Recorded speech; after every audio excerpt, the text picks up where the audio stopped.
महामाईंकर जय हो। जय माँ महामाई। मु मधुस्मिता मिश्र आपन को पुणी थे स्वागत करुच्ची मो नुआ चैनल जय माँ महामाई को।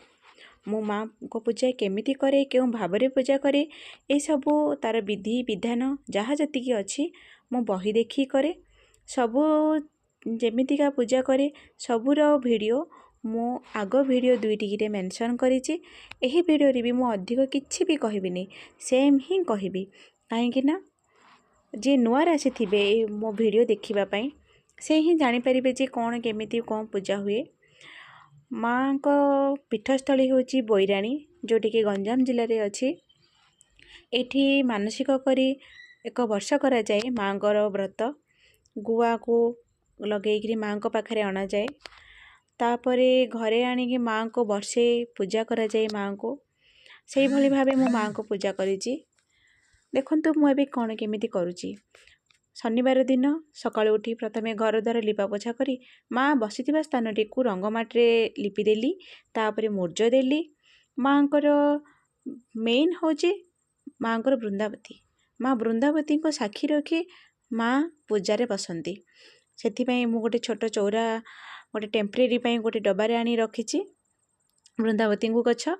तापरे मु बोइराणी आनी माँ को फोटो ता सहित गणेश ठाकुर को फोटो भी आटाच होगी थाए। एठी गणेश ठाकुर को ही बसा जाए ठाकुर को बसैली तापरे बाना और पिंछ मुठा देली माँ को सेठू फूलमाल देली कुंभ बसैली। तापरे मु गोटे पंचमुखी कलश आनी जोटा कि गोटे इंस्टाग्राम रो फॉलोअर्स मते कही जे पंचमुखी कलश आनिक माँ को बसैब तो माँ आसी घटरे बसी पड़े। तो ठीक अच्छी जदि कहूँ माँ को इच्छा थी से आनी मो पंचमुखी कलश मिसई प्रथमे सरा देली सरारे चाउल तापरे पंचमुखी कलशी को बसई आ प्रथमे सबु कलशी रे मोर कुंभ कलशी पंचमुखी कलशी माँ को मुखा कलशी माँ को पणा हांडी छोट छोट मु रखी जोटा कि मु डेली करे ना से सबुथिरे मु हलदी लगे साइज करदेली। तापरे से सरारे चाउल रखी से पिंडी ऊपर रखिली तापरे माँ को पंचमुखी कलश देली कलशी को गोटे जमीती कि माँ ठिया है देखा जीवे गोटे शाढ़ी पिंधे देली माँ को मो सामर्थ्य हिसाब से जी थिला मो पाखरे सेतिकी मु गोटे गहना गांठी देली। तापरे बसी धरी बसिली माँ को मुखा करने आपन तो जानी जमीती जहाँ हाथ में मु तो सजाइनी माँ को माँ तो से जगदम्बा माँ तो से त्रिपुरा सुंदरी ता निजर श्रृंगार से निजे ही कर दिए मु केवल माध्यम ही रही थाए।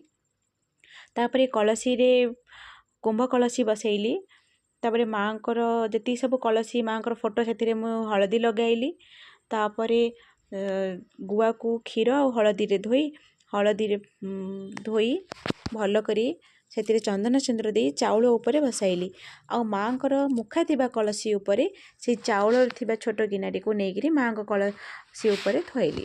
तापरे मु गजा मुआ करी छोट हांडी रे देखुथिबे सेटा छोट माँ को पणा हांडी करिछि आ तापरे माँ को पाद दुईटी मु बोइराणी रु आनी सेठे हलदी आउ पंचामृत रे धोई माँ को पुणी थे हलदी लगेली तापरे माँ को अलता लगे दी माँ को गोड़ पाखे रखिली। तापरे मु जो फूल कौन हो कि नहीं हो कौ फूल आपन को मिलू न मिलू किसी फरक नहीं केवल मंदार गोटे फूल माला हो गले गोटे फूल भी हो गला भी माँ भारी खुशी हो जाए। तापरे मु झुणा धूप दीप सब देली आमर माँ को पाई भोग बाढ़िली पंचमुखी दीप जाली पंचमुखी आलती कली।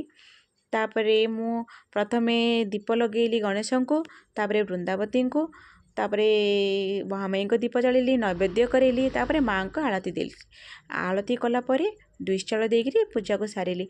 आपन ये भाबुथिबे जो छोट छोट पत्र रे कौन सब पूजा थुआ होईची सेटा ना 7टा पत्र रे रखा जाए। प्रथमे आपन घर इष्ट तापरे मंगला सारला विमला आउ जदि आपनकर पाखापाखि जति देवादेवी थिबे सेमानंको पई वृंदावती भी भोग बाढ़ी थे सेठी भोग करेंगे। माँ को नैवेद्य सरीगला आलती को सारी दुईश चाउल देवे तापर से सरीगला माँ पूरा फांका हो से माँ रे सेमिति दिन सारा।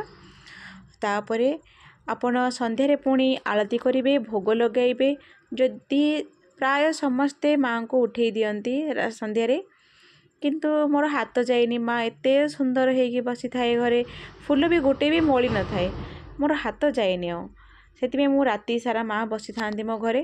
ସକାଳ ହେଲେ ମୁଁ ଯାଇକି ମାଆଙ୍କୁ କାଢ଼େ। ଆଉ ଜୟ ମା ମହାମାୟୀ, ଜୟ ମା।